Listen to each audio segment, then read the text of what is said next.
note down if your problems is there, if any problem you are facing. I will try my best to clarify your doubts. So let us discuss, and I want to present in the PowerPoint. Okay.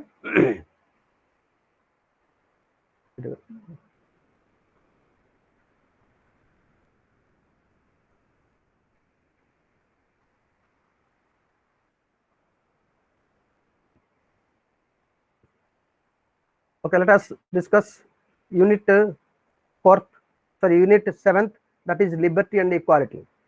You see, political science is a technical subject. You must have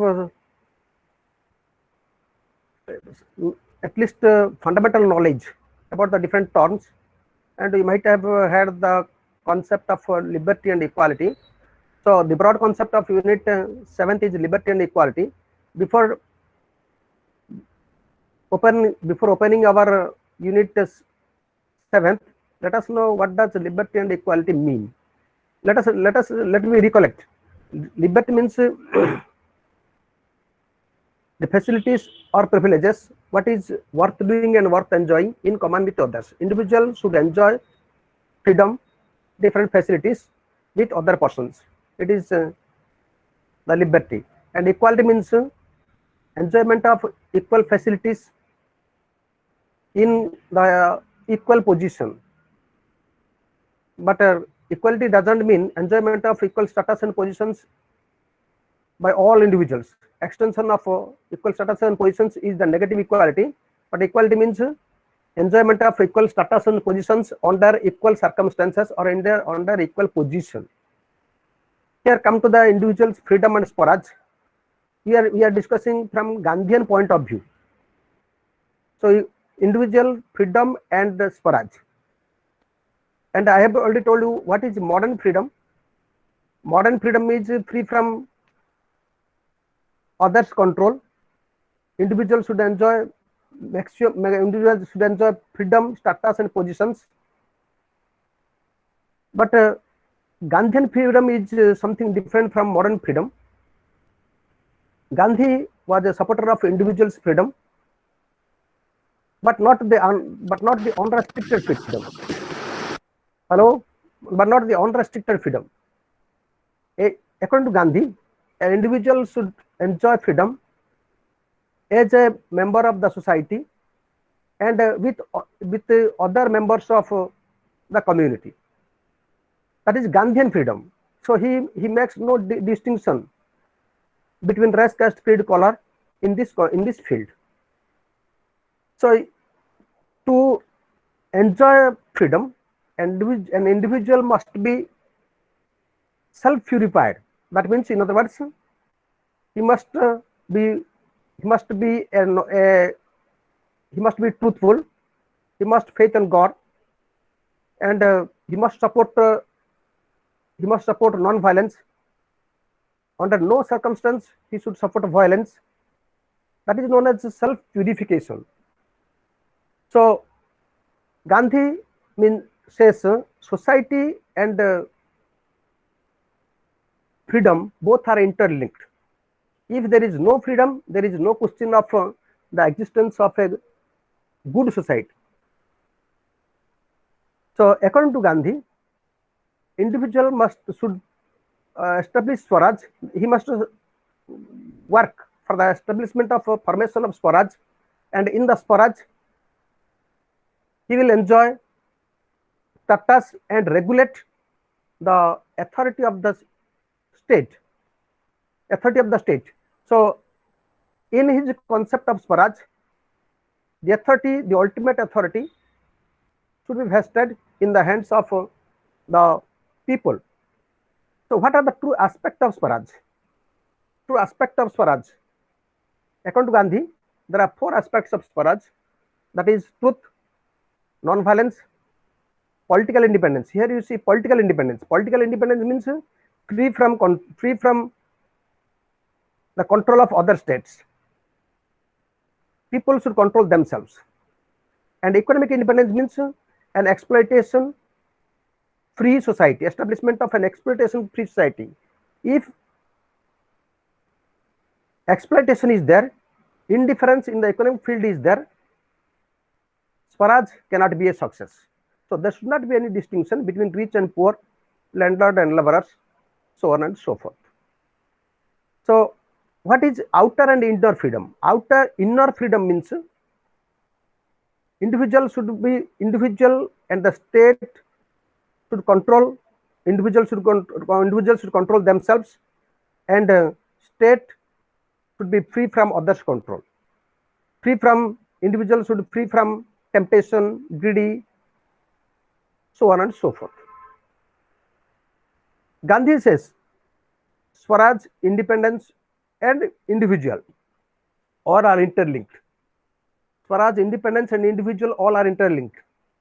Swaraj means complete independence from the foreign rule, and individuals should control themselves. So individual can establish Swaraj, and Swaraj means free from others control. That means independence. But Swaraj does not mean only independence. To Gandhi, independence means it is negative. That means it is just like a license. One state gives independence to other states. Just like you see, Britishers, they gave independence to India after struggle. So independence is just like a license given by an authority to others. But Swaraj means self-rule, free from others' influence, free from suffering, free from exploitation, so on. So Swaraj, independence and individual all are interlinked and reciprocal. Individual conscience and freedom. What is conscience? What is conscience? Conscience means to listen the decision or the orders, advice of one's brain. So a person is free if he listens the advice of his conscience. So conscience, individual's conscience means conscience is always right, conscience is always truth, and cannot be illegal, cannot be wrong. But freedom means free from others' control. So conscience and freedom both are two different things. Here conscience and the duty of the worker. Here conscience means advice of the brain, advice given by the brain or from inner advice, and duty of the political workers. So you see, duty of the political workers. Who is a political worker? A person who is involved in administration, a person who is involved in the political system of the state, who works, who serves the people. But you see, Gandhiji was disgusted with the political activities or the attitude of the British politicians. So according to him, the duty of the political worker should serve the people. A political worker should be a selfless person.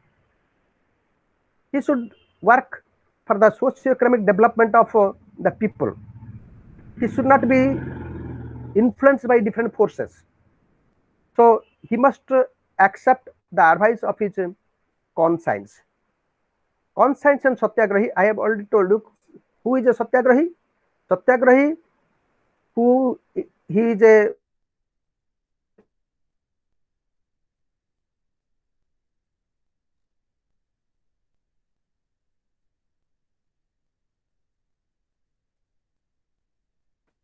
selfless person, free from different temptations and adopt non-violence.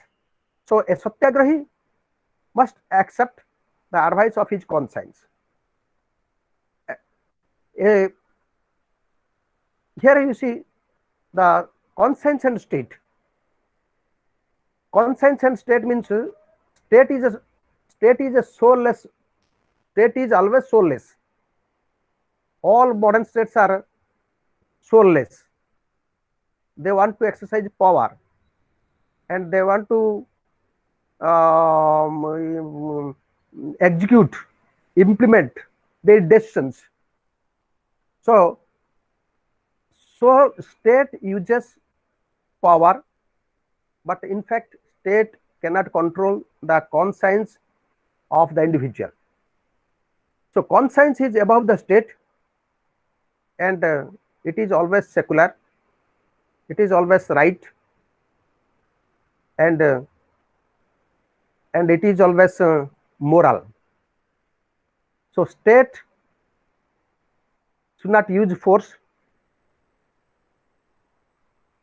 The individual can achieve the good, can achieve his target, only he accepts the conscience, and state should not influence the individual. So, conscience and state both are interlinked. Equality has or pervasive value. What is equality?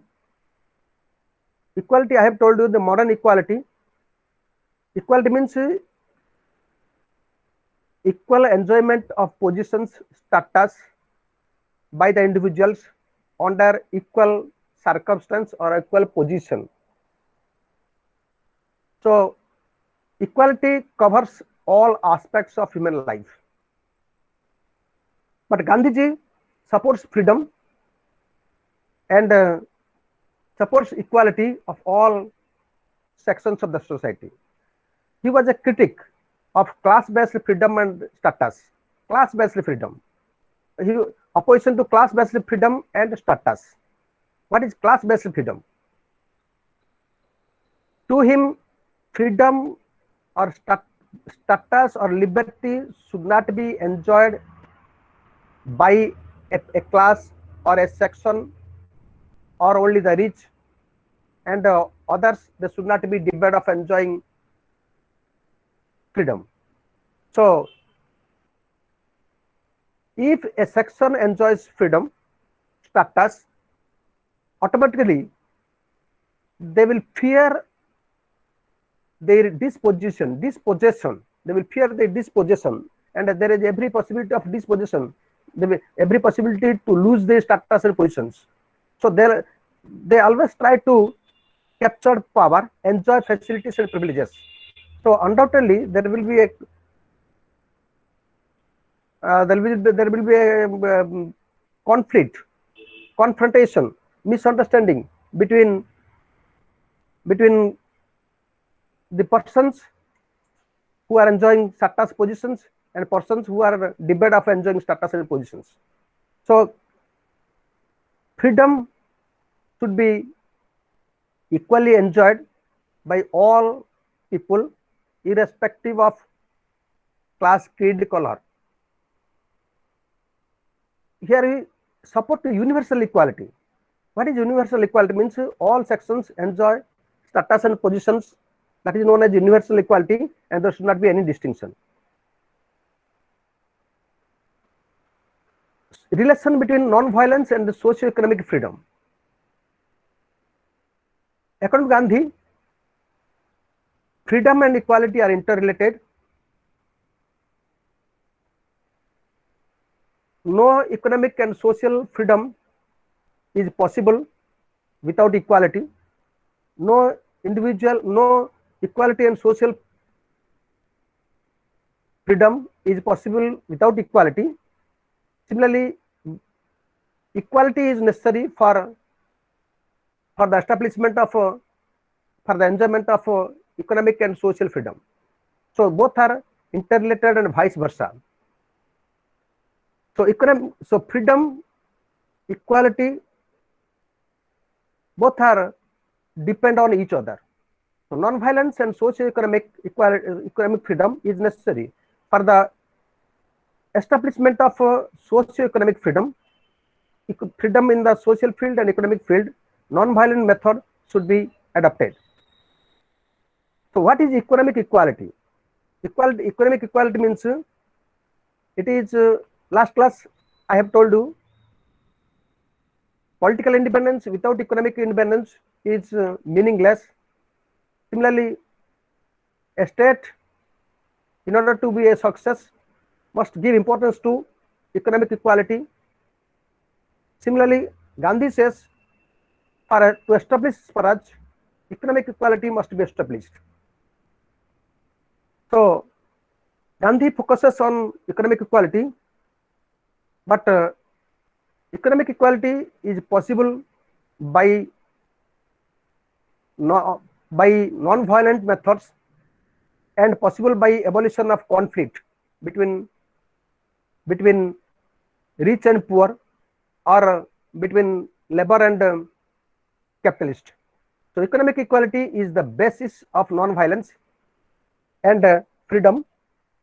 If equality is not there, the freedom will be meaningless, Swaraj will be meaningless. So economic disparity, economic inequality must be removed. So the gap between rich and poor should be reduced, or the distinction between rich and poor should be removed, and both enjoy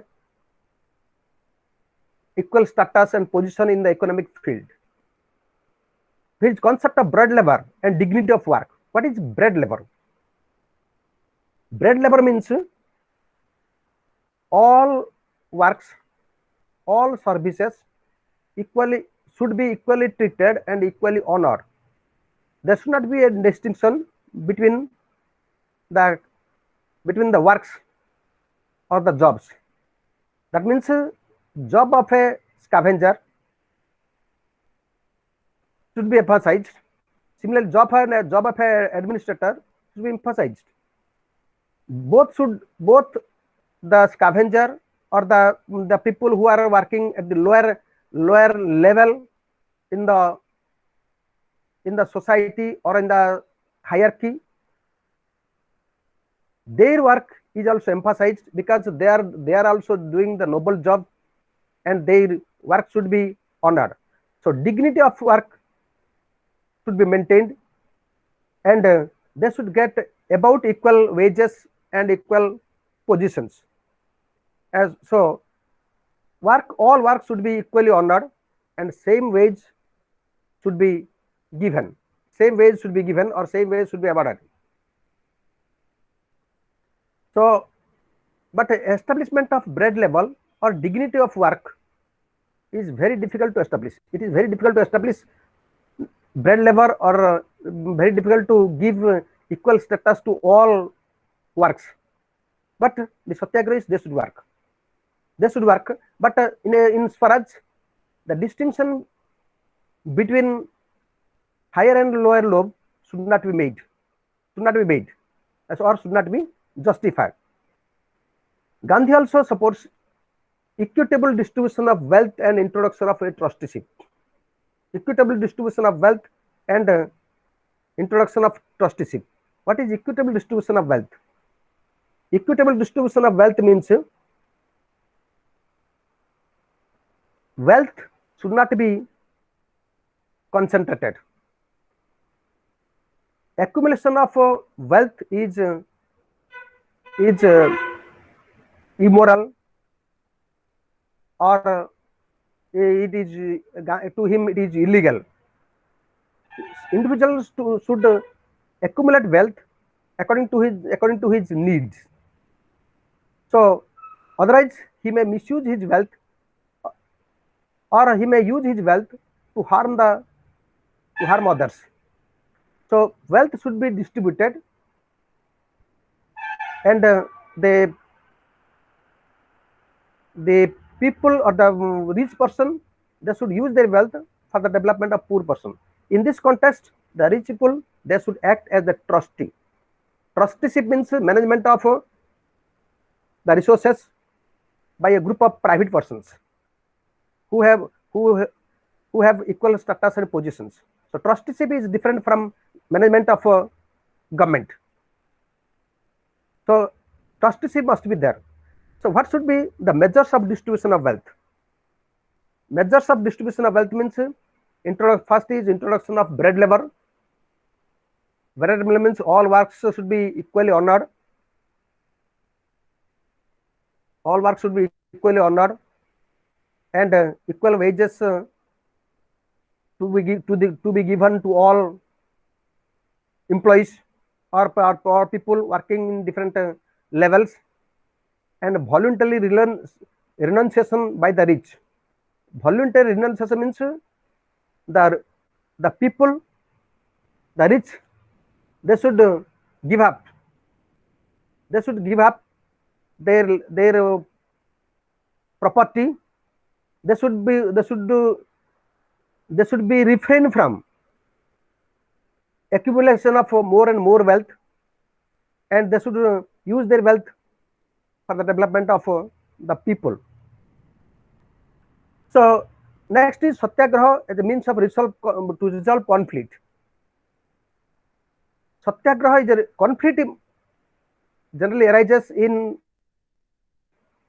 different societies, and it may be between capitalist and the laborer, it may be landlords and the farmer, higher class and lower class.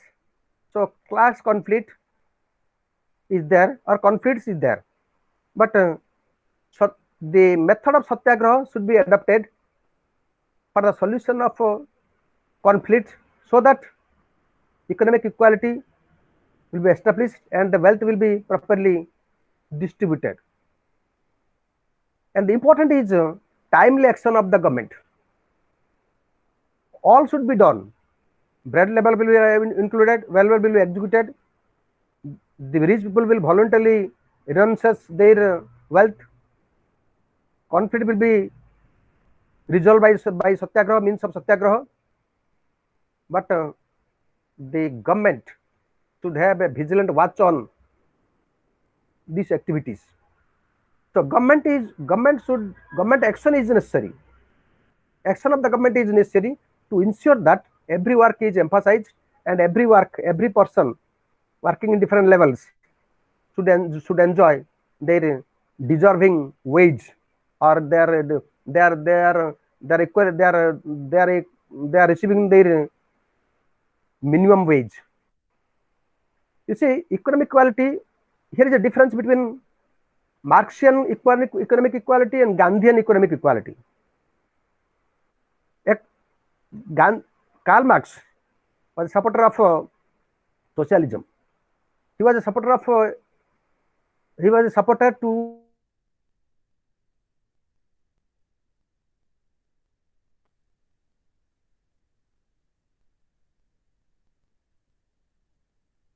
establish economic equality by violent methods, by social revolution, confiscation of private property,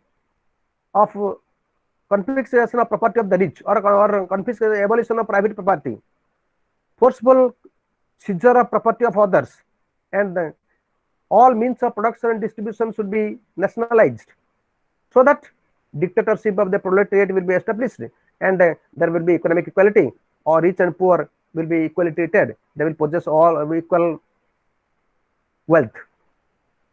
So Karl Marx wants to establish economic society by the method of revolution, but Gandhi wants to establish economic equality by voluntary renunciation, to reduce rich and poor, gap between rich and poor. But Gandhi was a supporter of private property, but not accumulation of more property. Hence, here is a distinction between Karl Marx and Gandhi. Both supports economic equality, but one supports the adoption of violent method, and another, Gandhi, supports adoption of renunciation of voluntary renunciation of wealth, or peaceful method. Racial and class equality, racial and caste equality. According to Gandhi, all races should be equally treated. All races and caste should be equally treated. Distinction among the class, caste, creed, color, race is illegal. So there should not be any race should not be considered itself as superior. So he was a critic of opposition to racial superiority. He imbibed this concept when he was in South Africa. In South Africa, there was a distinction between white and black. So imbibed this concept from South Africa. Also in South Africa, he started non-cooperation movement against the racial discrimination policy. So there should not be any racial superiority. All races are equal, and there is no racial superiority and inferiority. So all caste and race should be equally treated. So after his arrival from South Africa, he witnessed the Indian social system. During those days, there was a distinction between higher caste and lower caste position. So he was very much perturbed by this system and decided to provide justice and equality to all castes, especially to the scheduled caste and scheduled tribe. So Gandhi was a member of Hindu community or supporter of Hinduism, but he claims himself as a Sanatani Hindu. He adopts Hinduan philosophy, but he criticizes he criticizes the existence of superiority and inferiority complexion. He was a critic of untouchability, and he was a critic of inequality. So to him, all castes should be equally treated, so that development, economic development, social development will be made. He was also a critic of British policy in India. So during those days, Indians were exploited economically, socially, were exploited by the Britishers, and the Britishers tried to get more and more economic benefits, economic profit from India. That they want to squeeze the economic system. So he criticized British policy in India, and according to him, the economic policy cannot be equally applicable in all states, and a method cannot be equally applicable to all problems. So different methods should be adapted for the solution of different problems, including economic exploitation. So economic exploitation would be removed by the adoption of a village economy. So Gandhi wanted to revive village economy. Gandhi wanted to revive village economy and a self-sufficient and self-confident village. Establish a self-sufficient and self-confident village. So he was a critic of British policy in India. Let us switch over to Unit 8, the last unit of Block 2, that is power and authority. Question is, what is power and what is authority? Power means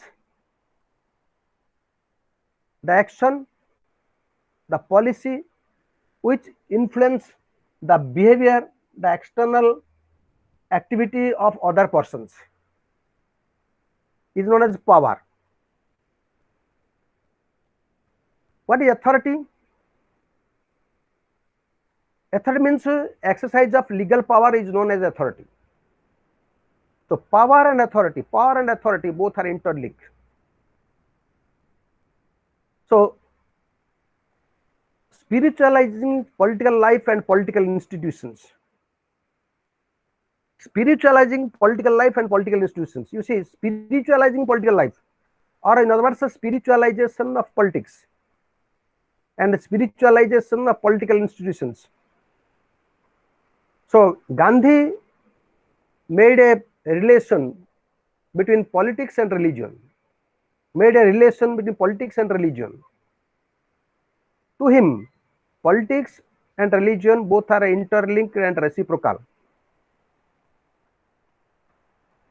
And vice versa. So question is, according to him, all politicians are religious in disguise. But question is, what is politics? Sorry, what is religion? He was a member of Hinduism. He was a supporter of Hinduism. So somebody may say, politics, religion according to Gandhi means Hindu religion. No. Religion according to Gandhi means the humanity or common principles of all religions. Or in other words, religion according to Gandhi means humanity, or otherwise known as Manava Dharma. So Gandhi was a supporter of humanity, human principles, and that should be applied in political life and the political institutions. So political power is a means but not an end. What is political power? Exercise of power. What is the end? End means establishment of Swaraj. So exercise of political power is not the end. It is the sole aim of establishment of political power is not the sole aim. What is the sole aim? Aim is to Swaraj. So Swaraj, the end, is different from political power. People exercise political power, but they are not self-sufficient, they are not non-violent, so on and so forth. They are not supporter of, they are adapting truth. So end means Swaraj must be established, and in the Swaraj must be, in the Swaraj, the state must be free. So political power should not be the sole aim of the people. And relation between politics and religion, I have told you the cordial relation between the two. Politics and cannot be separated from religion. Religion cannot be separated from politics. And religion means, according to him, the Manava Dharma, or otherwise known as humanism. And politics and humanism both are interlinked, and state must give importance to humanism, but not give importance to any specific religion, Hindu, Muslims, Christians, Jains, and so on. So there should not be any relation between politics and a particular religion, but there should be a relation between politics and humanism. So here religion means humanism. So his conception about state religion. What is state religion? Adoption of a particular religion by the state is known as state religion. So Gandhi was a critic of state religion. Why? Reason is, in a state, several religious principles, religious persons are living. Several religious persons are living in the society or in the state. You see, in case of India, we have different religions. In case of India, we have different religions. But he was a critic of state-sponsored religion. State-sponsored religion. To him, all people have every right to adapt their religion, because religion is always personal, and people have every right to propagate, preach their religion. And state-sponsored religion is not necessary, and state should give equal status position to all religion. So it is not necessary, and he was a critic of state religion or state-sponsored religion. Power. We are discussing power. What is concept power? What is power? Power means the activity or the policy which tries to influence the external behavior of others, activities of the others, is known as power. Power is always external, but sometimes it may be, we should say, it may be legal, or it may be rational or irrational. It may be legal or illegal. People generally respect, support power. Some people exercise power. So may be divided into power may be divided into two categories. There are two kinds of power: power obtained by fear of punishment, and power obtained by love. Power exercised by love. So one is fear of punishment. Generally, it indicates to the exercise of power by the state government, or political power, or power exercised by the authority. It is known as power obtained by fear of punishment. If a person violates the orders of the government, orders of the state, orders of the authority, then he will be punished. So people respect power, accept power because of the fear of punishment. And act of love, it comes from the core of the heart. It is always moral. It is ethical. So it exists in the society. So some people exercise power. Basis is morality, humanity, honesty, love, so on and so forth. So who should exercise power? In this context, Gandhi supports Russo. Who should exercise power? To him, power should be vested in the hands of the people. Power should be exercised. The ultimate power should be vested in the hands of the people. So, in the Swaraj, I have already told you, in the Swaraj, people form the Swaraj, and people should enjoy facilities, privileges, rights, and government should exercise limited power. If government misuses its power, people have every right to oppose the government through non-violent methods. So ultimate authority should be vested in the hands of people. So in this context, it supports Russo. So what is Russo's concept of power? If you refer Russo's philosophy, Russo discusses his conception in his theory of general will. General will means will of the people. In the general will, people exercise real power, people form the power, and people are controlled by the power. So people exercise, people enjoy two position status: formation of power. Formation of power means formation of the government, and people respect the power. That means people respect the orders of the government. So the character, the status, the position, and the nature of government depends upon the nature of the people. If government is honest, if government is working honest, if government exercises its power honestly, automatically people will exercise power. If government is dishonest, people have every right to remove the government from power. So in this context, Gandhi supports Rousseau. That means Rousseau's theory of a general will.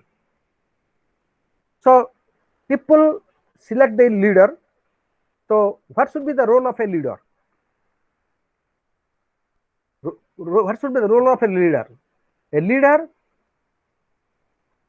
should be considered as he should consider himself as a social worker. He should not run after political power. He should purify himself, and he should sacrifice himself for the interest of the society, for the interest of the people. And one important thing is that, according to Gandhi, a leader should not hold any office of profit. Office of profit means he should not hold any political power. But here you see today's leaders, they are running after power, and in this context, he says that a true leader is one who doesn't hunker after power, run after power, and he should work for the socio-economic development of the people, sacrifice himself for the service of the people. And what should the citizen towards the state and government?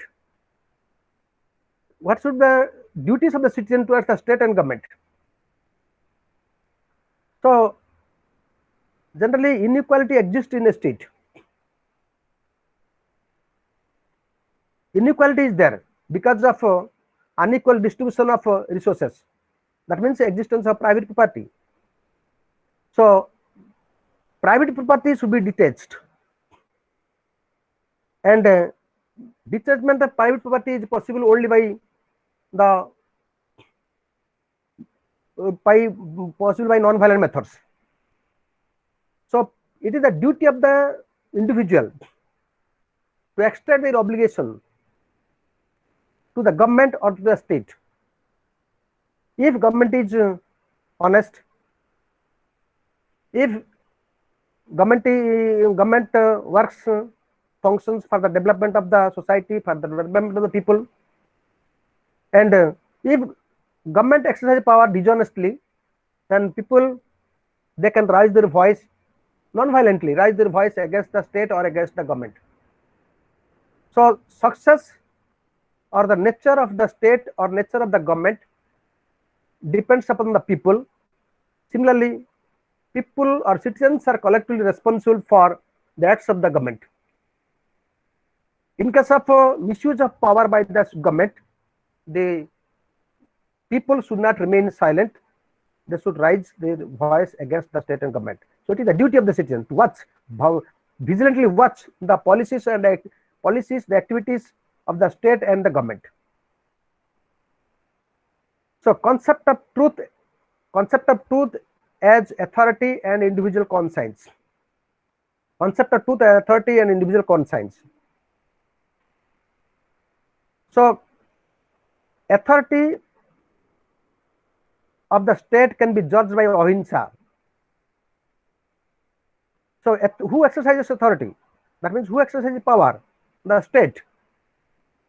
State exercises power, and state always tries to compel the citizens, people, to concede with their policies, concede with their activities.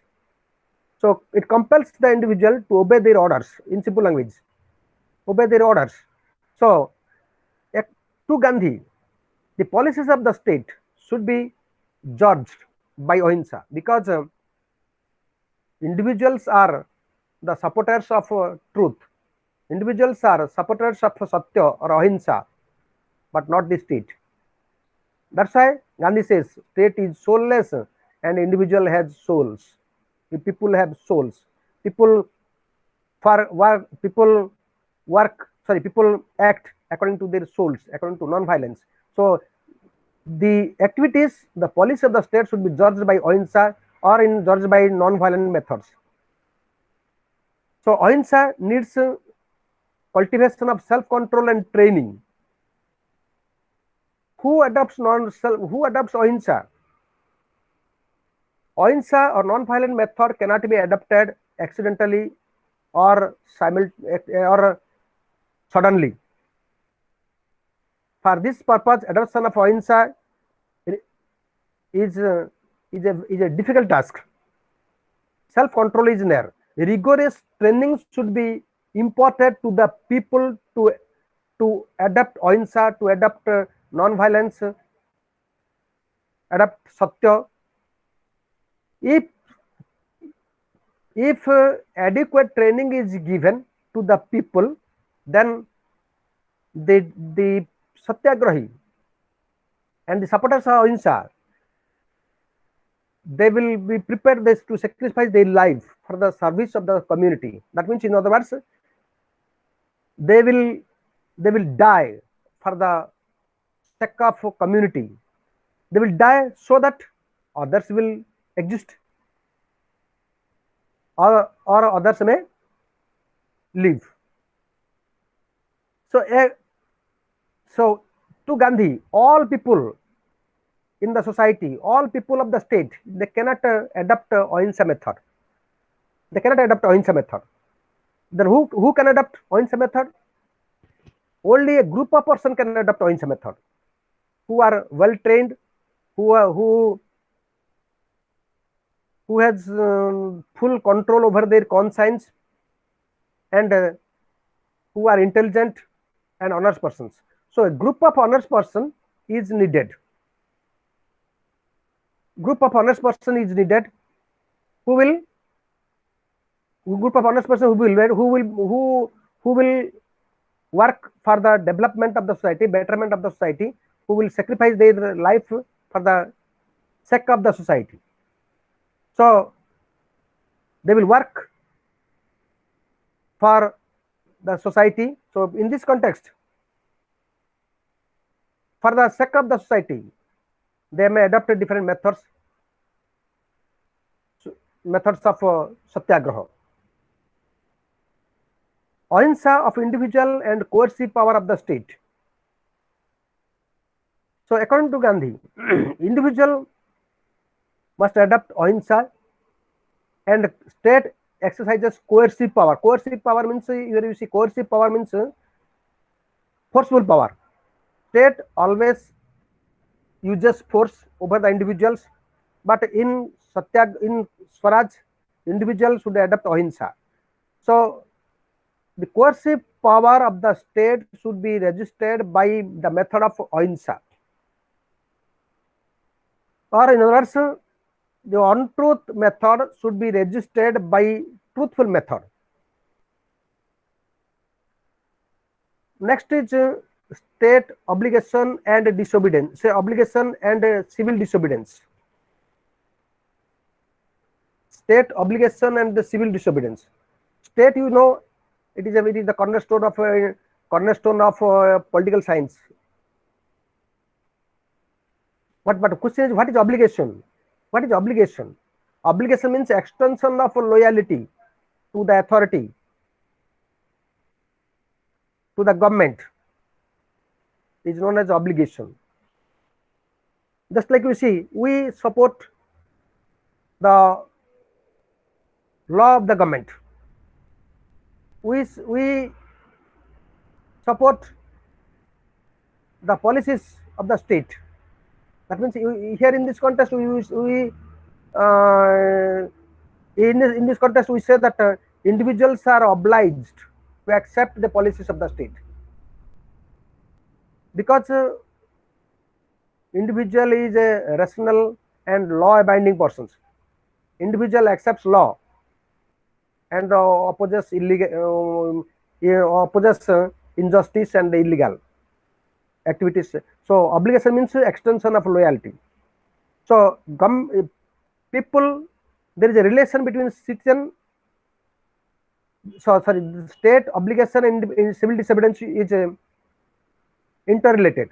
State exercises power, obligation, individual extends obligation or obedience or loyalty to the state, and sometimes state may use force.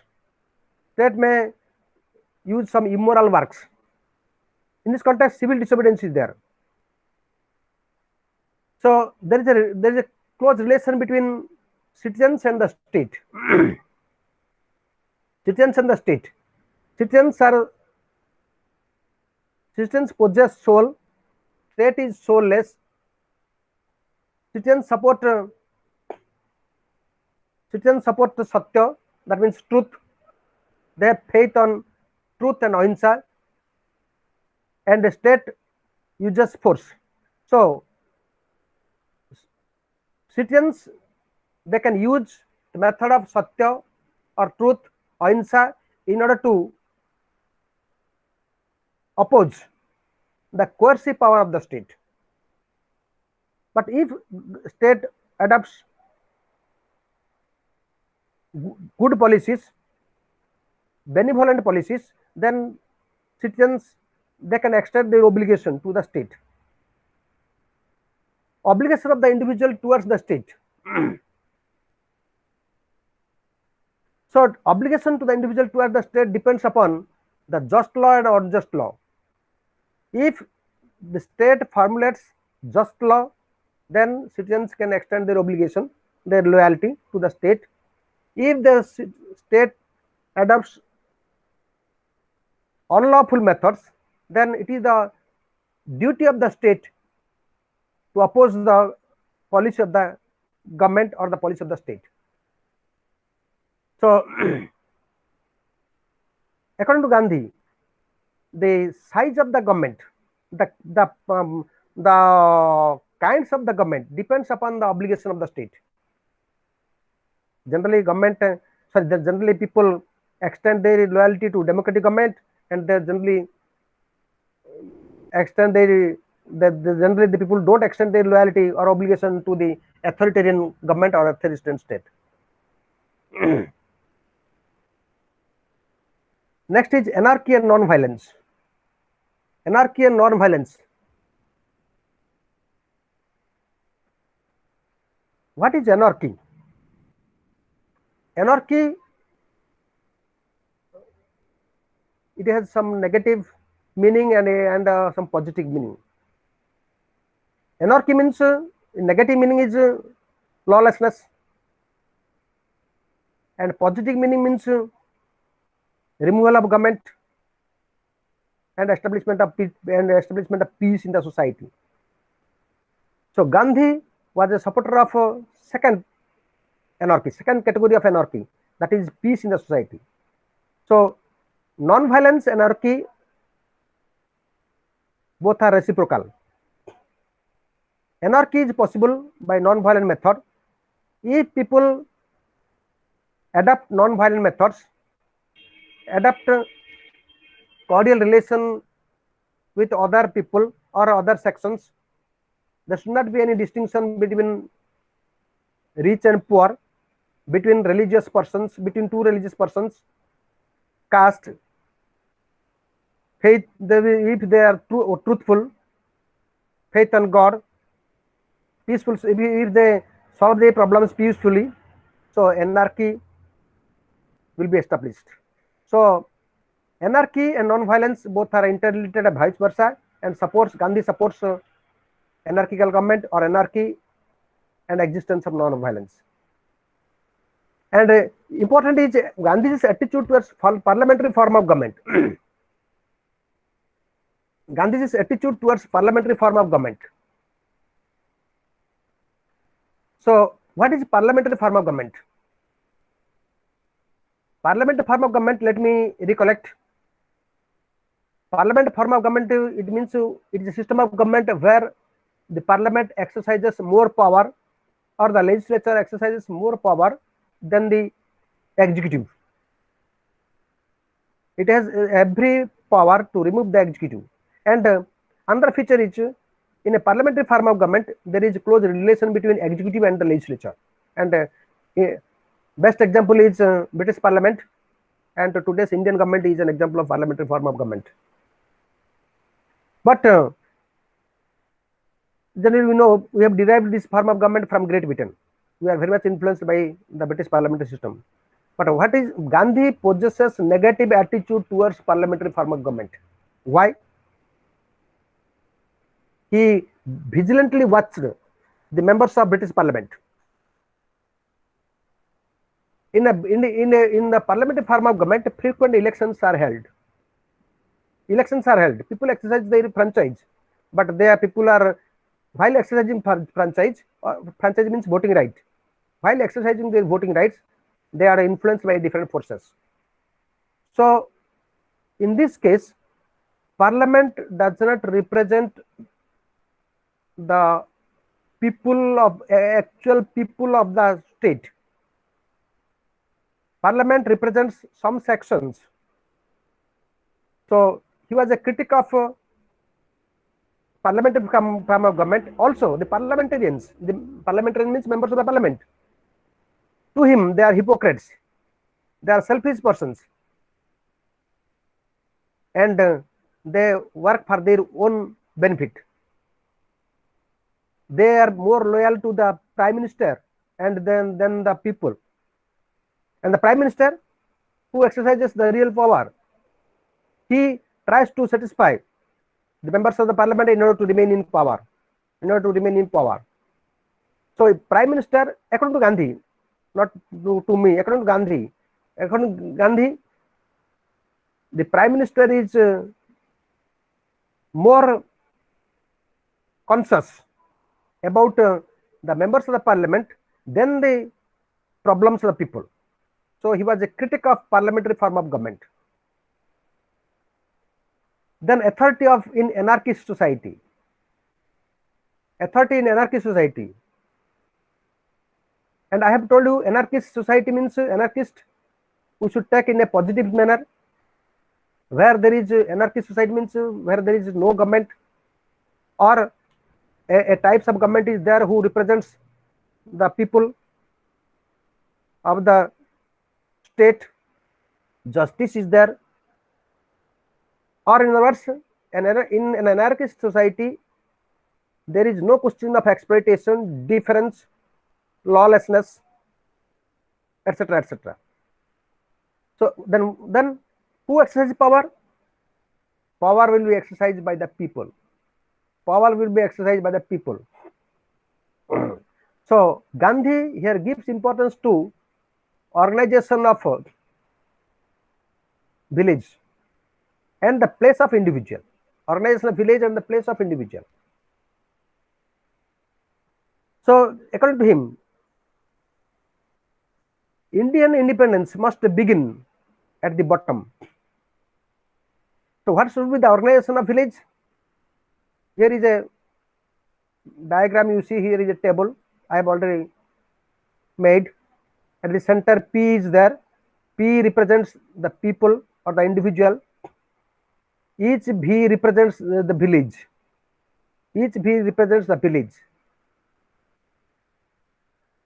So each village should be self-sustained. Each village should enjoy autonomous power. Each village should control their affairs and manage their own affairs. Several villages are there, and each village there are individuals or the people. So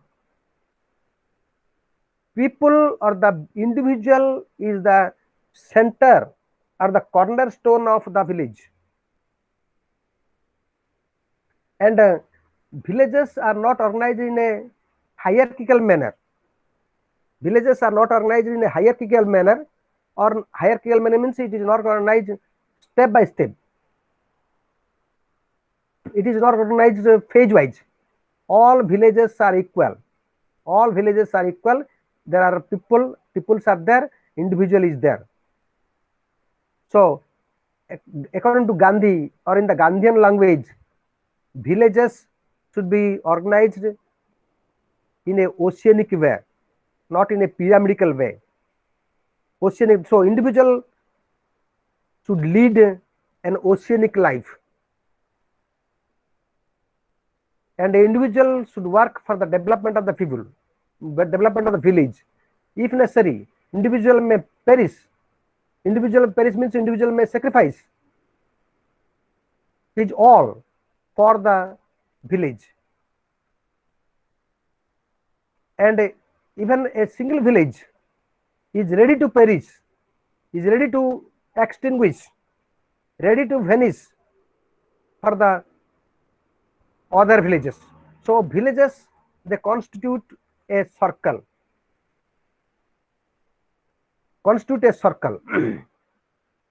And they elect the people, they elect the representatives, and collectively they represent the state representatives or representatives of the state legislature. So each village should be a republic. His concept of Varna system as the basis of ideal society. Gandhi was a supporter of Varna system. Varna system here doesn't mean untouchability. Varna system, it doesn't mean existence of Brahmins, Kshatriyas, Vaishyas, Shudras, etc., etc. He was not a supporter of such Varna system. He was a supporter of Varna system from the professional point of view. Each Varna has its own profession. And society is divided into qualitative and functional, divided into qualitative and functional dimensions,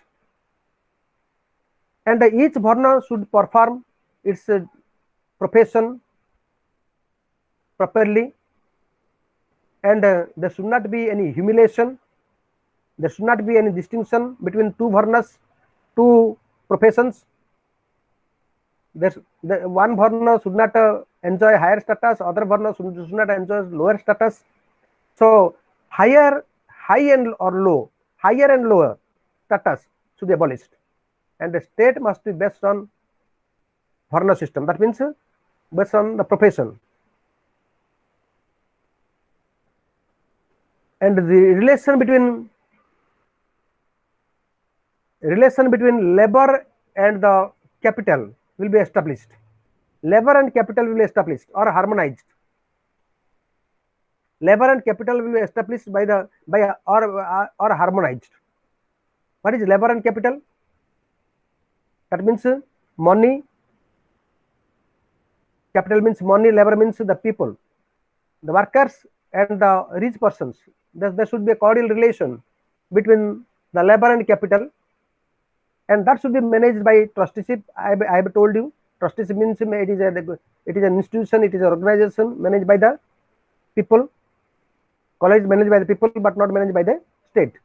So relation between labor and capital should be harmonized and managed by the trustees.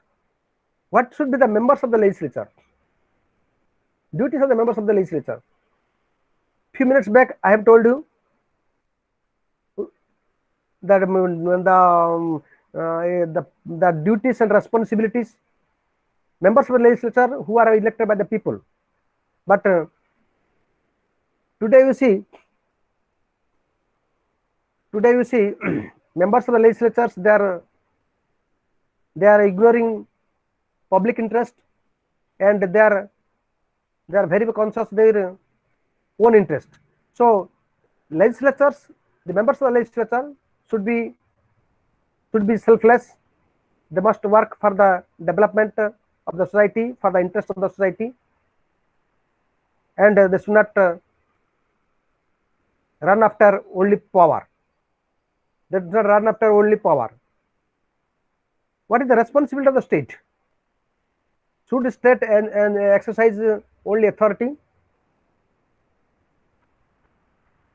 Gandhi says state may exercise force. State may use arms. State may adopt violent methods, use force over the people. But responsibility of government, state must be benevolent for the development of the people. You see, problems. You see, sometimes a state may be attacked by another state. If a state is attacked by another state is also a state. Or if state exercises violent methods, then people should adopt non-violent methods, method of satyagraha, to resist the illegal or violent action of the government. So state may use arm, the people must not use arm. And non-cooperation movement, civil disobedience movement should be adopted against the state, against the aggressor.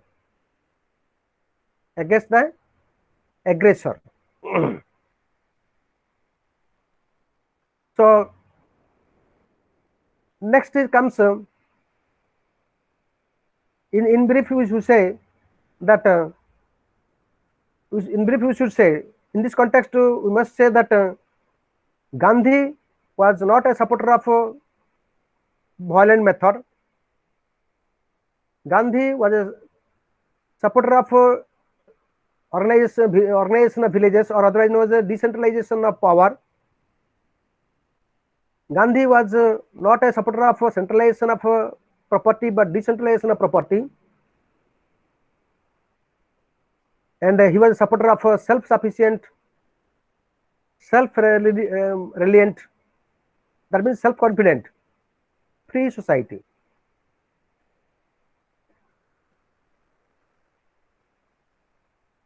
Next, let us switch over to Unit 9, that is Gandhiji's view on colonialism and imperialism. That means let us start the block 3, Unit 9, view on colonialism and imperialism. Before starting Gandhiji's view, we should know what does colonialism and imperialism mean. Colonialism and imperialism mean. What is colonialism? Colonialism means establishment of business centers in foreign countries by a state,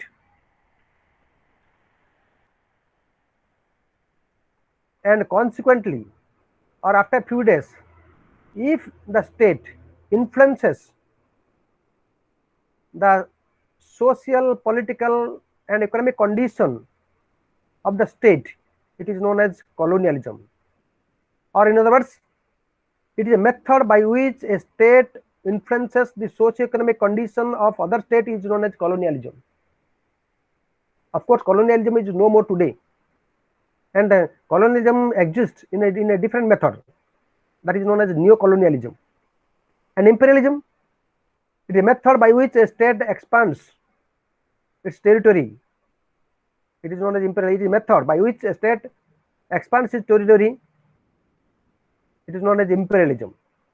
So, colonialism and imperialism, policy of colonialism and imperialism was there before Second World War, but it is found in a new form, neo-colonialism and neo-imperialism. So here we are concerned with colonialism and imperialism. Gandhiji views are colonialism and imperialism, but not other meaning of other, not concerned with neo and neo-colonialism and neo-imperialism. So impact of colonialism and imperialism on the state and citizens. So colonialism and imperialism puts an impact on the state, negative impact, generally negative impact on the state.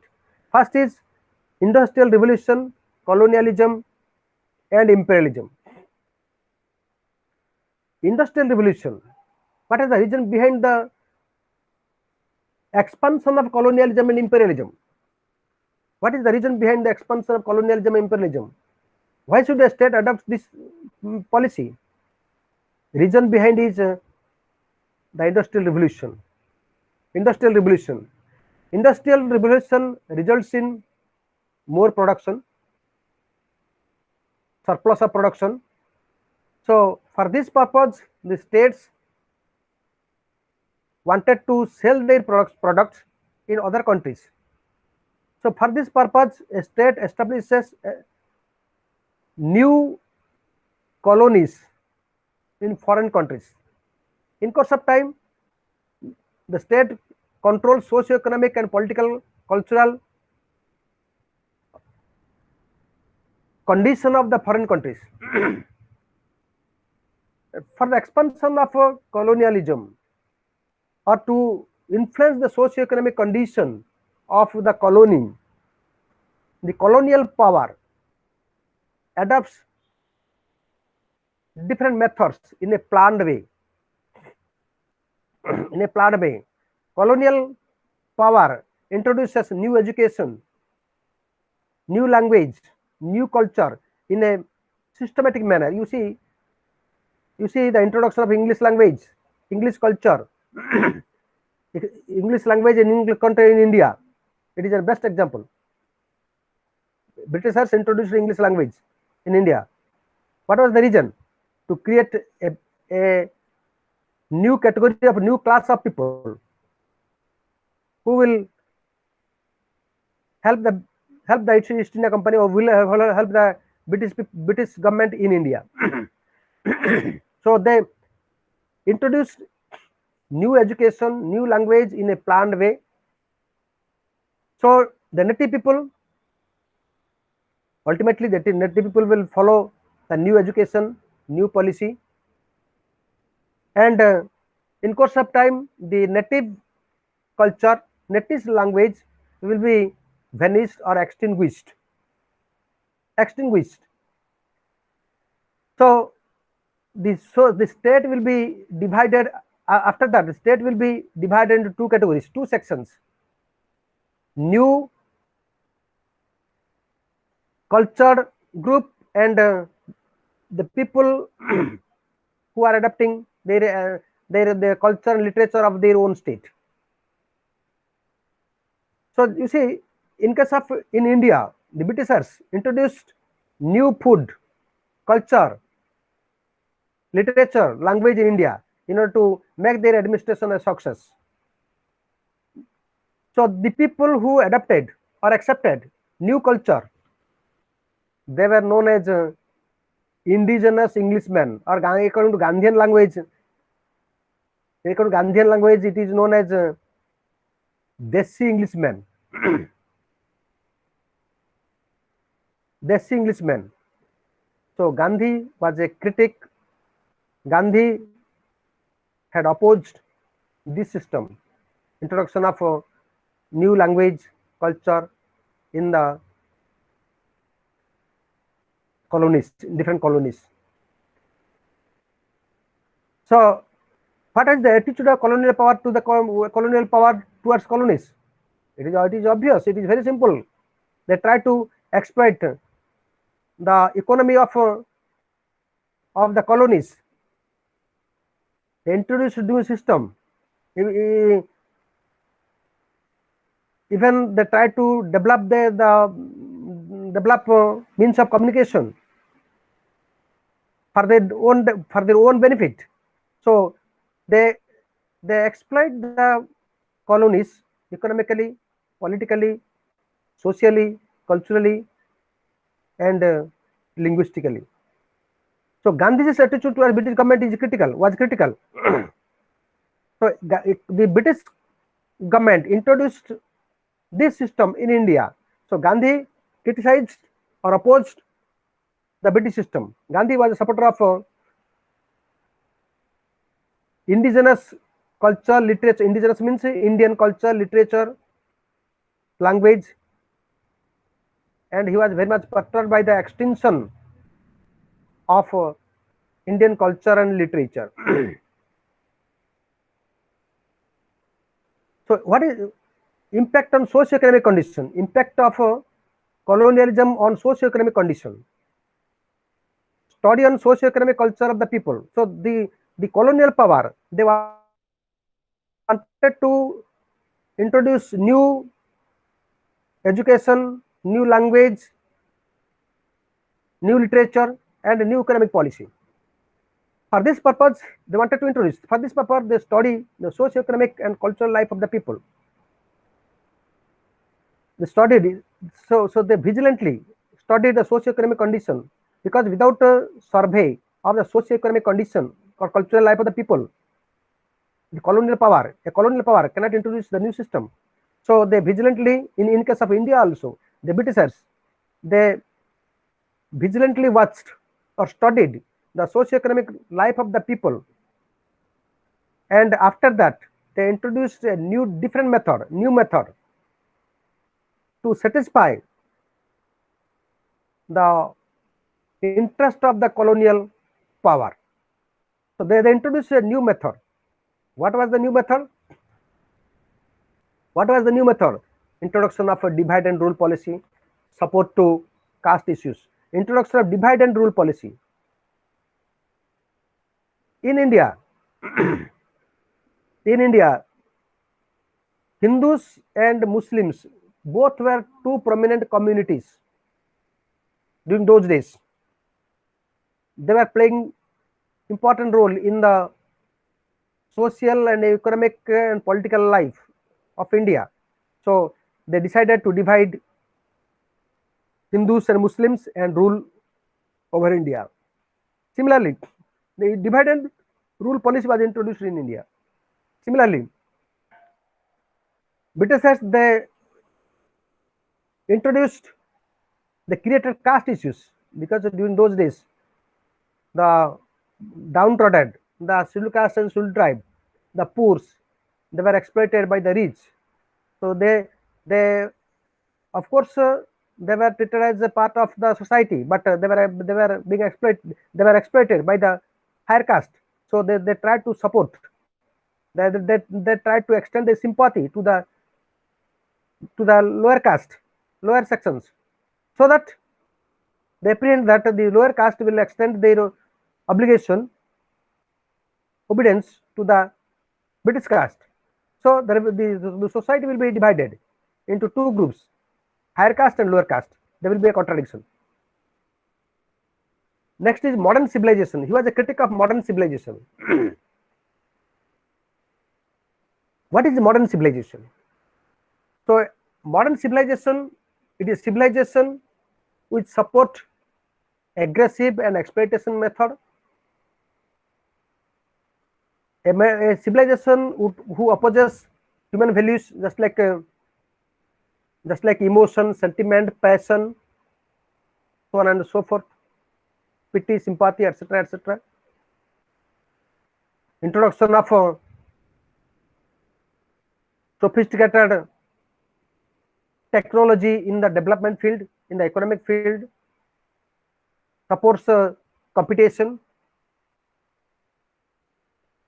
and modern civilization supports exploitation. One person may exploit another person. So exploitation is considered as just in the modern civilization. So modern civilization supports well-planned economic system. Well-planned economic system. So economic system means so that modern civilization supports well-planned economic system so that exploitation will be made. One section, one caste will exploit the another caste, and the political weight and political weight, that means political recognition and social recognition.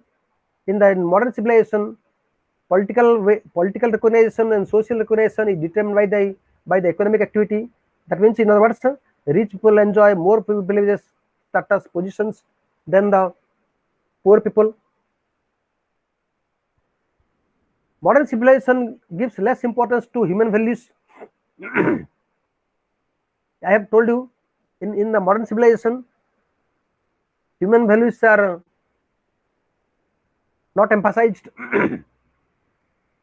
Poor people, they enjoy less powers, and the rich people enjoy more powers. Or in other words, poor people, they are deprived of enjoying socio and political, good social and political life. And pity, sympathy, love, affection have no value before the modern civilization. In case of in case of modern civilization, there is a close relation between politician, industrialist, and bureaucrats. Politician, industrialist, nexus, the quadrant is a nexus. Nexus, politician, industrialist, and bureaucrats. What is the nexus means? Nexus means relation among the politician, industrialist, and bureaucrats. Politician, you know it, industrialist means capitalist, owner of the factory. But what is bureaucrat? What is bureaucrat? Bureaucrat means top governmental officers. Those are, or otherwise known as, in simple language, it is known as the administrators. Who administrators? That means the bureaucrats who help the government, the politician, in the field of legislation. It is known as a bureaucrat. So there is a there is a negative nexus. There is a negative nexus between politician, industrialist, bureaucrats. All three persons, all three class monopolize power in a modern state. All three class monopolize power in a modern state. So government policy, decisions of the state are decided by all three categories: politicians, industrialists, and bureaucrats. So, so if the colonial power puts puts an impact on the colonies, so what is the gain and loss of the colonial power? What is the gain and loss of colonial power? That means otherwise known as plus and minus of colonial power. In case of gain, in case of gain, the colonial power will be economically gainer. They will exploit the poor people. They will exploit the people of the colony and extract more and more resources, profit. So their state will be, they develop, the economic condition of their state will be developed, and the socio-economic condition of the poor or the colony, socio-economic condition of the people of the colony will be underdeveloped or will become rich. So this is the gain. But what is the loss of colonial power? Loss of colonial power means in this case they will be influenced by the culture of the colony. So in this case their culture will be affected. So it will put an colonialism will put a negative impact on the culture of the colonial power. Just like you see in case of South Africa, there was a confrontation, clash between black and white. Black people were exploited by the white people. So no doubt, black people were exploited by the white people, no doubt. But the attitude, behavior of the white people was reflected before the international community. They were blamed by the white people were blamed by the international community. So it was considered as a loss. So in case of colonialism, the colonial power gains economic resources, and their culture, their literature will be affected by the colony. Gandhiji's non-violent struggle against colonialism. Non-violent struggle against colonialism. Struggle, you see, in every society, conflict is there. Disturbance is there. Struggle, conflict is there. But conflict or problem could be solved by two methods: peaceful method and forceful method. Problems could be solved by peaceful methods and forceful methods. So Gandhi was a supporter of peaceful methods, solution of problem by peaceful methods. You see, you might have remembered in the Indian national movement, or during those days, the Indian National Congress was divided into two groups: liberalist and extremist. Lal Bal Pal, they were considered as the extremist, and others were liberalist. And even in the also civil disobedience in also Indian national movement, some nationalists, they had adopted violent methods to achieve the independence of India, but Gandhi adopted non-violent methods to achieve the target. So to him, peaceful method is the only method to solve the problem. So if to him, or according to Gandhi, if arm is used to solve the problem, then it will put a it will create another problem. So here he says the example of British government. So Gandhiji's attitude towards the use of force or use of arms against the British government. So if the Satyagrahis use arms against the British government, then it will help the British government to use more and more arms, use and more to use more and more force to suppress the agitation, to suppress the movement. So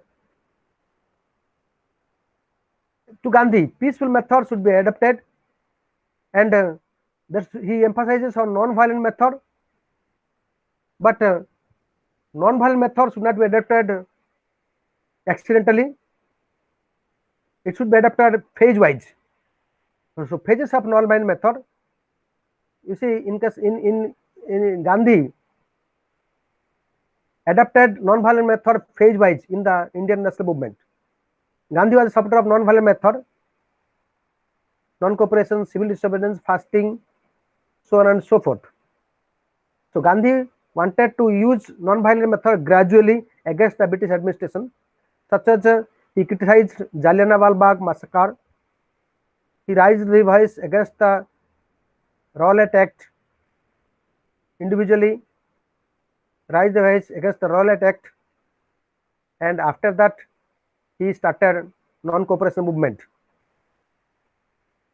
So Gandhi in the non-cooperation movement, people supported collectively, because before that the non-violent movement was experimented by Gandhi individually against the Rowlatt Act, against the killing of Jallianwala Bagh, and also experimented in the South Africa. So he collectively introduced non-violence movement in the against the British government. So first he used non-violent method in the non-cooperation movement. After that, civil disobedience and the Quit India movement. And in the Quit India movement, he gave a call the people to do or die. So non-violent methods should be used phase-wise and should not be used accidentally or dramatically. Next, let us switch over to Unit 10. The broad concept is Gandhi's views on liberalism and constitutionalism. What is liberalism and what is constitutionalism? What is liberalism and what is constitutionalism? Liberalism means it is a method.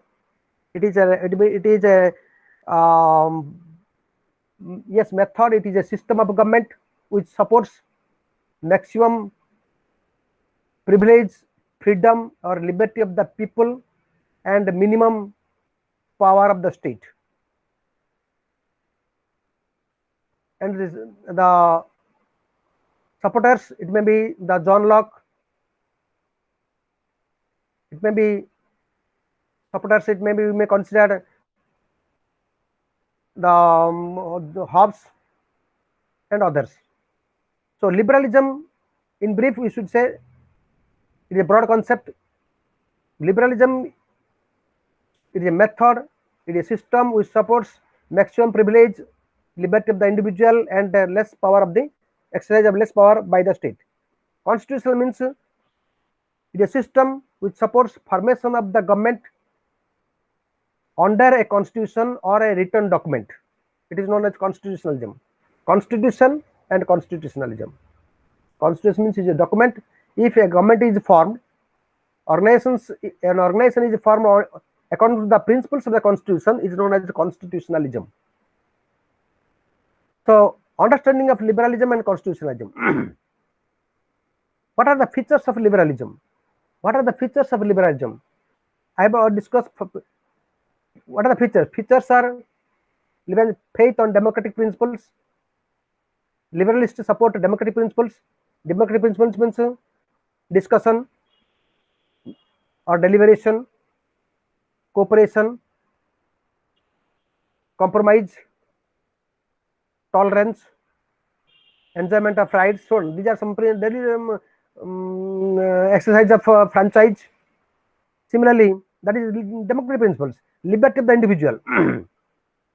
Individuals should enjoy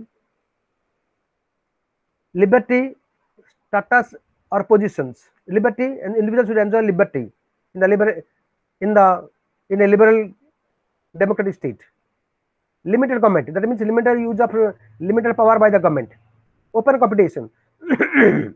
What is open competition? That means open competition means competition in the free competition in the economic field.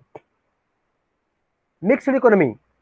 Mixed economy means existence of both government enterprise and private enterprise, or in other words, both private enterprise and government enterprise play their important role side by side for the economic development of the state. Is known as mixed economic. Tolerance means good relation or cordial relation between Hindus and Muslims is known as tolerance. The Hindus the majority should be tolerant enough to the minorities. What are the features of colonialism? Colonialism features are constitutional government. I have told you colonialism. What is the features of constitutionalism? Formation of a organization by the norms, principles of the constitution is known as constitutionalism. Constitutional government must be there. Independent judiciary must be there. Judiciary must be free from executive and legislative control. Federalism is there. Federalism means decentralization of power. Two governments must be there. Sovereignty of the people. Power should be exercised by the people. Ultimate authority should be vested in the hands of the people. That is known as sovereignty of the people. Separation of power. Executive, legislature, and judiciary should be separated from each other. Bicameralism.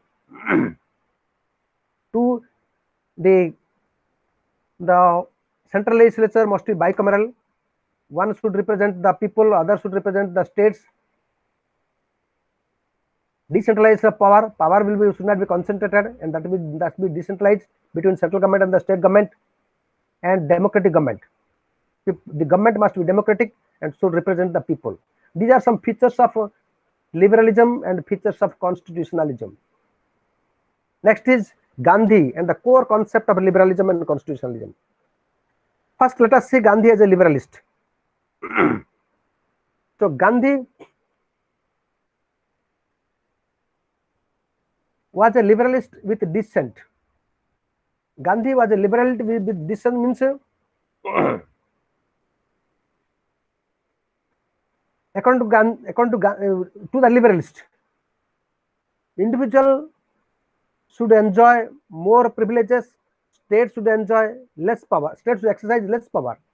So Gandhi doesn't agree with the liberalist. According to Gandhi, individual should exercise or enjoy liberty with other persons and should not enjoy absolute liberty or unlimited freedom. Because each individual has its own place in the society, and development of the individual means development of the state. So Gandhi was not a supporter of absolute freedom of the individual, but supporter of minimum freedom of the individual as a member of the society.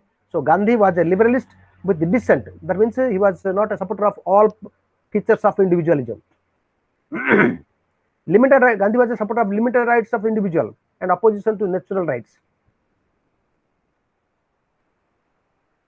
Gandhi was a opposition limited rights. I have told you he was a critic of absolute rights. Individuals should enjoy limited rights and opposition to natural rights. That means right to property. Here he gives importance to right to property.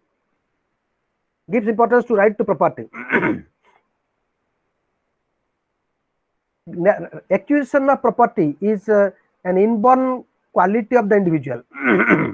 It is an inborn quality of the individual. Individual runs after wealth. It is inborn quality, or it is known as the natural rights. But Gandhi opposes this natural right to property. According to Gandhi, property individual can acquire wealth, accumulate wealth, but according to his needs. So property should not be concentrated, accumulated by the individual. So he was a critic of natural rights of property, and property should be distributed and utilized for the development of the state. Next comes notion of freedom. Freedom, it may be negative or it may be positive. Negative, it may be positive. What is freedom? If you ask a common person, ordinary person, what is freedom? He will say freedom means uncontrolled facilities primarily enjoyed by the individual is known as freedom. But in fact, it is not freedom. What is positive freedom? It is the negative freedom. But positive freedom means enjoyment of facilities, equal enjoyment of facilities with other individuals is known as positive freedom. So Gandhi was a supporter of positive freedom, but individual can enjoy freedom with other individuals by obeying his conscience. Individual should know his limitation, and he should know the limitation, and he should obey the advice of the conscience and act accordingly. This is the real freedom of the individual according to Gandhi. And next is equality. What is equality? Equality, modern equality means enjoyment of equal status and positions under equal circumstance is known as equality. But Gandhi means what is equality? Equal right to enjoy equal position, equal privileges to access in all fields of society is known as equality. Because the individual is a part of the society, hence he has every right of full access to her country's socio-economic, political and cultural and other developmental resources. So individual, what is equality? That means he has the right to full access. That means what is access means to know, to judge, to study all fields of the society is known as a full access. So there should not be any distinction. So rationality. Man is a rational animal. Man is a rational animal. So, but Gandhi was not a supporter of rationality, because rationality is not universal, but it is subject to change. Rationality is not universality, but it is subject to change, because it depends upon the society, the culture and the time. Each culture, civilization, religion carry their own belief and system. So different people have different visions, different concept about the right and wrong. It is not absolute, it is subject to change. And right and duties support the balancing of rights with duties to him. Right need not be desired but deserved. Right and duties we have discussed. Right is deserved and duties is performed. If individual performs his duties, automatically he will enjoy the rights. So next comes toleration. Present method should be what is toleration? That means cordial relation between two sections of the society, basically Hindus and Muslims. But according to Gandhi, the present system should be changed to the method of accommodation. So both Hindus and Muslims They should accommodate each other, give up their some interest, so that good relation will be established, actual toleration will be made between the two communities. And the next is the concept of justice. To him, justice cannot be established by a mechanism, by a system, just like a you say judiciary, the judge. We get justice by judiciary. So if it is not a mechanism, if you treat justice is a mechanism, justice is a system, then it will help only a section of society, that is, it may be the advocates, the lawyers. Lawyers, the advocate decides what is justice and what is injustice, what is justice and what is injustice. So, what is, according to Gandhi, what is justice? Value of respect and responsibility for each other. Individuals should value, respect each other, and he should perform his duties with relation to other individuals. If he discharges his duties, then justice will be established. And the citizenship participation not only in the political but also socio-economic process of the community. Citizenship, generally we say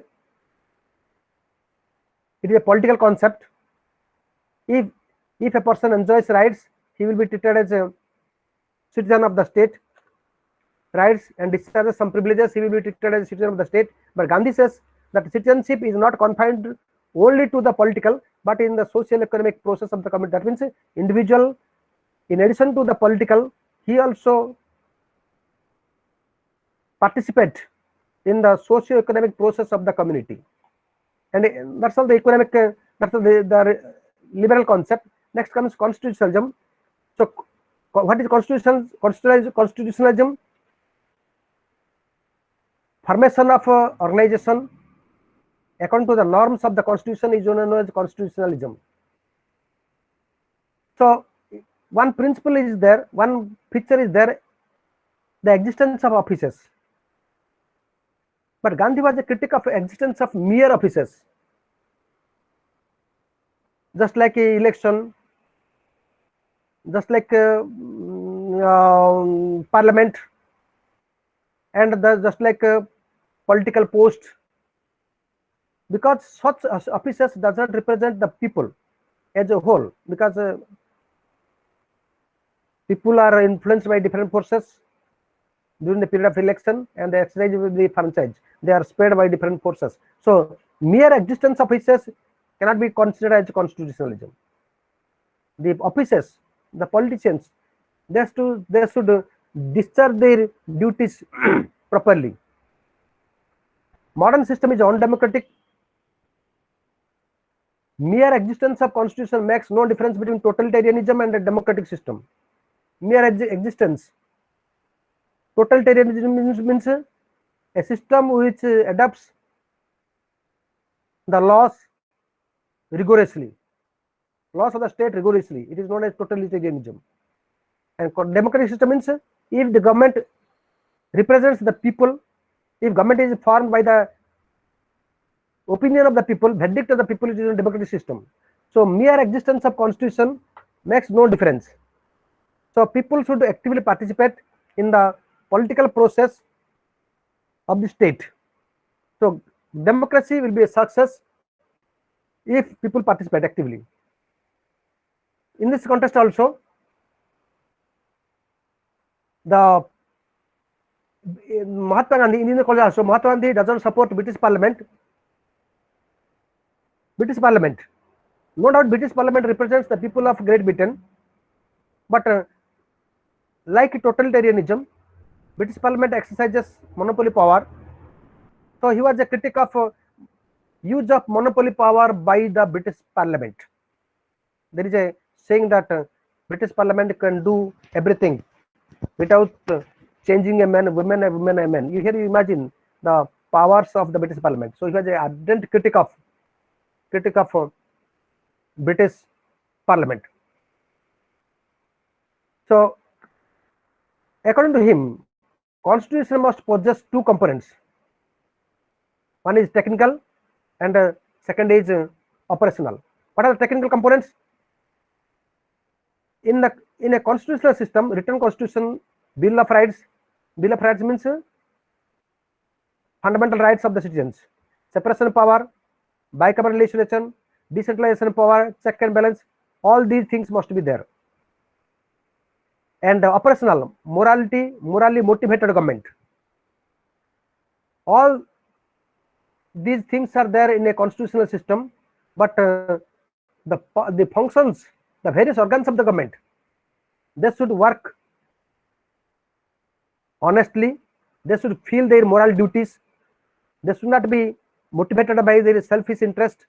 They should work. They should function within their limits, and and discharge their duties properly. It is known as operational. So morally motivated government is there for the success of constitutionalism. And next is that is unit 11, that is very small unit, that is fascism. What is fascism? You might have read in the undergraduate stage. Fascism means the word fascism is derived from the word fasces, which means a bundle of rods and one axe, bundle of iron rods and one axe, which represents discipline and strength. So fascism opposes.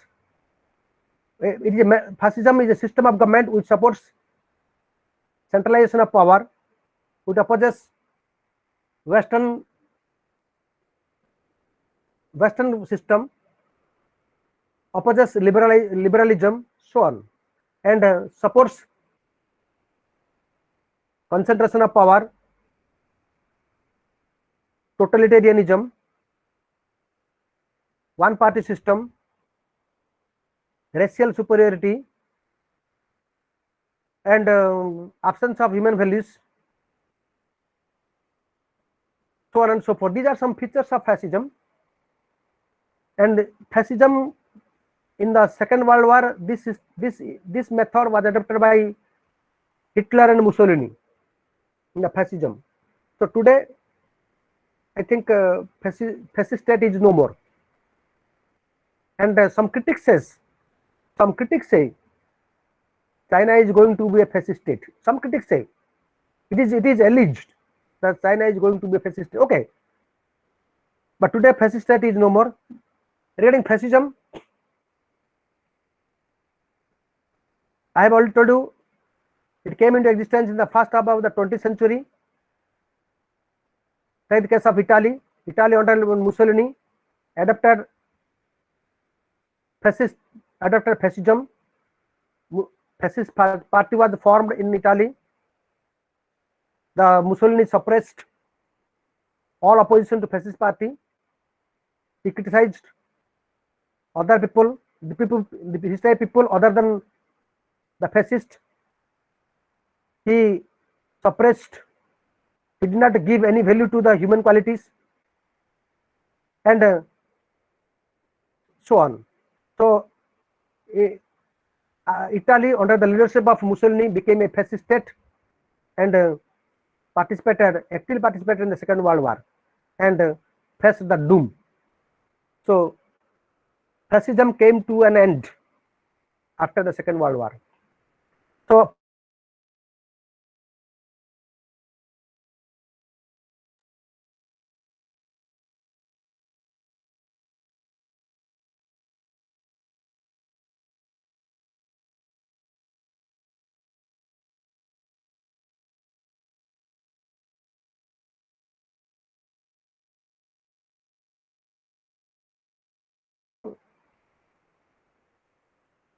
competition, mixed economy, then exploitation.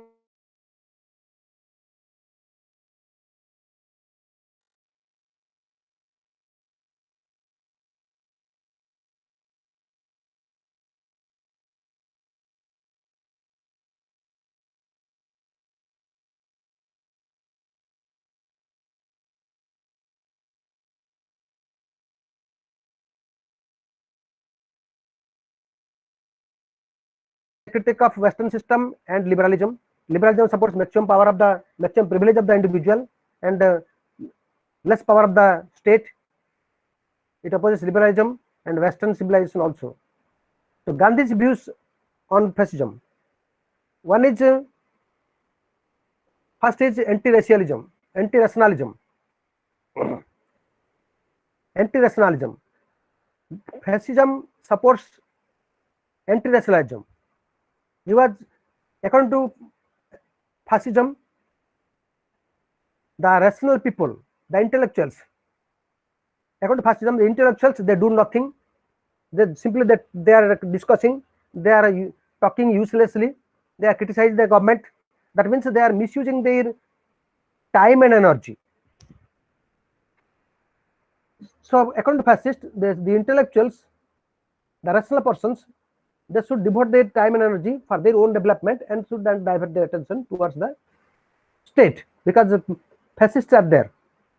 Gandhi, in this case, Gandhi little bit support fascism in the anti-racialism of fascist, because Gandhi, according to Gandhi, rationalism differs from place to place, time to time, from religion to religion, so on. Leadership and role of women. Leadership and role of women. Who can be a leader, and what should be the role of women in the state? According to fascist, according to fascism, only fascist can be the leader of the state, and others cannot be the leader of the state. And a leader must be a man. So fascism gives less importance to women, because fascism gives importance to war. To them, war is to men what maternity is to women.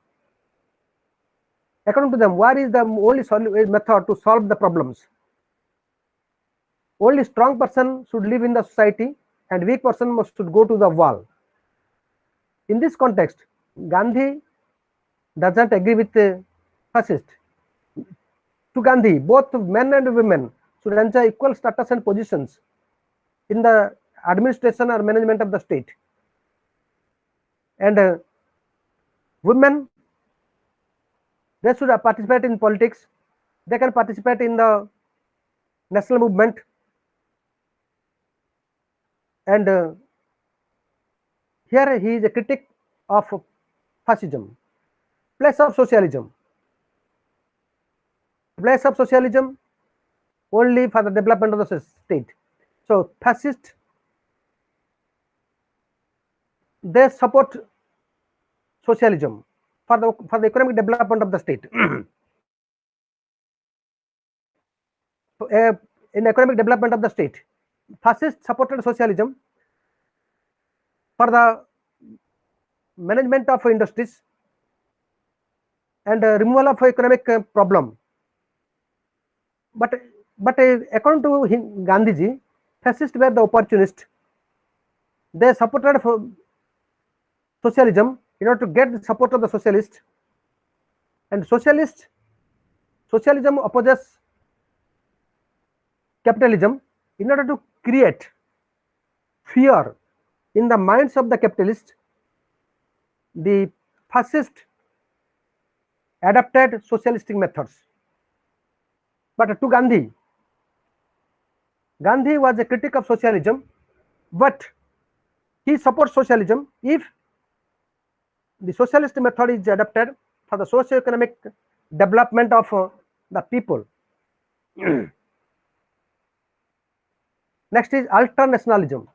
Ultranationalism. What is ultranationalism? In simple language, you may say that extreme nationalism.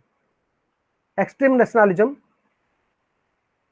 So, to the fascist, state is all, should exercise more and more power, and others should exercise less power, and state should exercise national feeling should be created in the minds of the people. State should expand its territory by the method of war and conquest, so on. So these are the views of fascist. But Gandhi was a critic of fascist method. Gandhi was a supporter of cosmopolitanism. Gandhi's views on cosmopolitanism, that means both all states of the world have every right to exist, small or big, capitalistic and socialistic. All states have every right to exist in the international community, and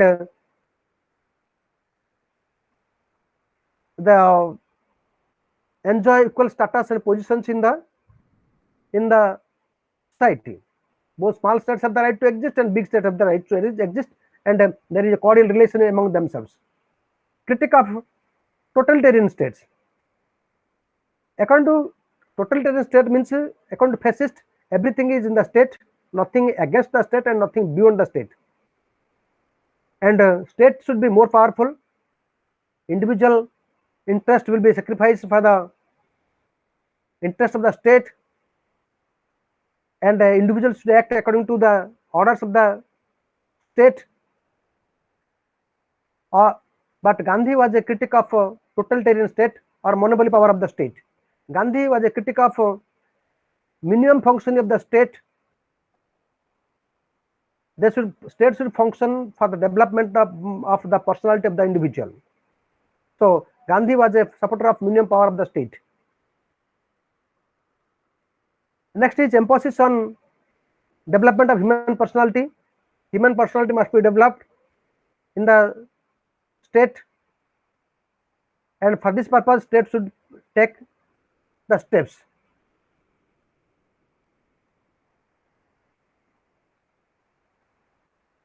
And towards the totalitarian system, I have already told you, critic of powerful state. State should not exercise more powers. Minimum space for functional state should exercise limited power, and more weightage to be given. The individual personality should be developed. Individual personality should be developed. For this purpose, different facilities should be extended to the state. Different facilities should be extended by the state. And next is corporatism. Next is corporatism. What is corporatism? Corporatism means use of methods for the development, economic development of the state. That means there should be a cordial relation between capital level relation. So corporate ideas of the fascist are state regulated economic system, capital level relation for the interest of the state, corporatism, and trusteeship. That means development steps should be taken for the economic development of state. For this purpose, trusteeship method should be adopted. So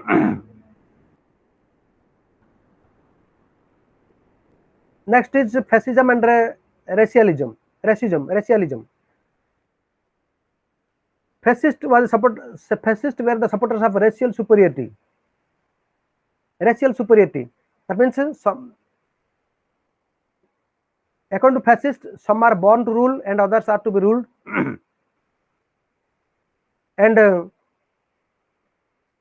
in this context, Italy was born to rule, and others are to be ruled by Italy. So racial superiority was supported by fascism, but Gandhi was a critic of racial superiority. Gandhi was a supporter of racial equality. Next is that is the last point of unit 11, critic of immoral use of religious principles. Immoral use of religious principles. Religion is a part of individual's life. Religion is a part of individual's life. According to fascist, religion creates a center, and the individual they extend their allegiance to the religion. But Gandhi was not a supporter of fascist principles. To Gandhi, religion is a personal matter of the individual. Religion creates morality, honesty among the people, and so the religious principles should not be misused. But to the fascist, religious principles should be used to inject feeling of sacrifice, inject feeling of nationalism in the minds of the people. But Gandhiji, religion principles should not be misused because it generates human values, it generates ethics, it generates morality in the minds of the people. So, in brief, it is clear that Gandhi was a supporter of some principles of liberalism. Gandhi was a supporter of democratic system.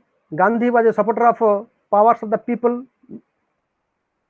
Gandhi was a supporter of limited privileges of or limited liberty of the individual.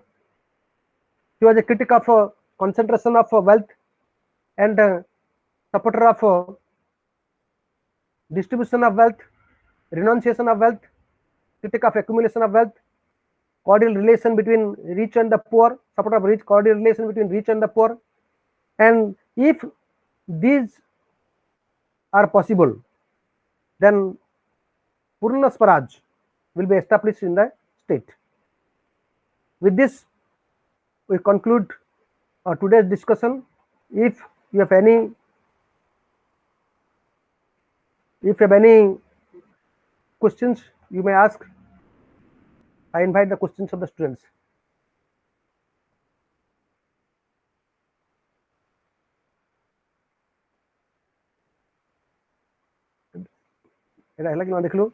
Nikki. Hello.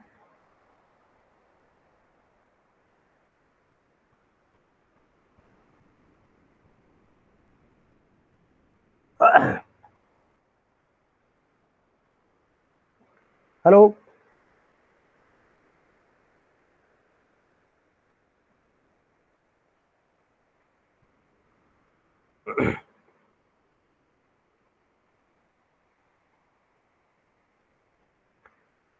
With this, I conclude our discussion.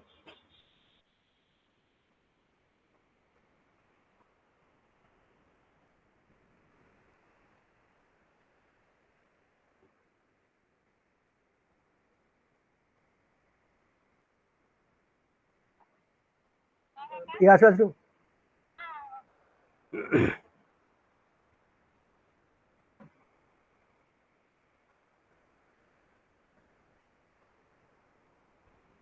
देखो ढाला बरा ना को आसी लगी mic बंद करो काई माइक टा बंद करना माइक टा बंद करना इधर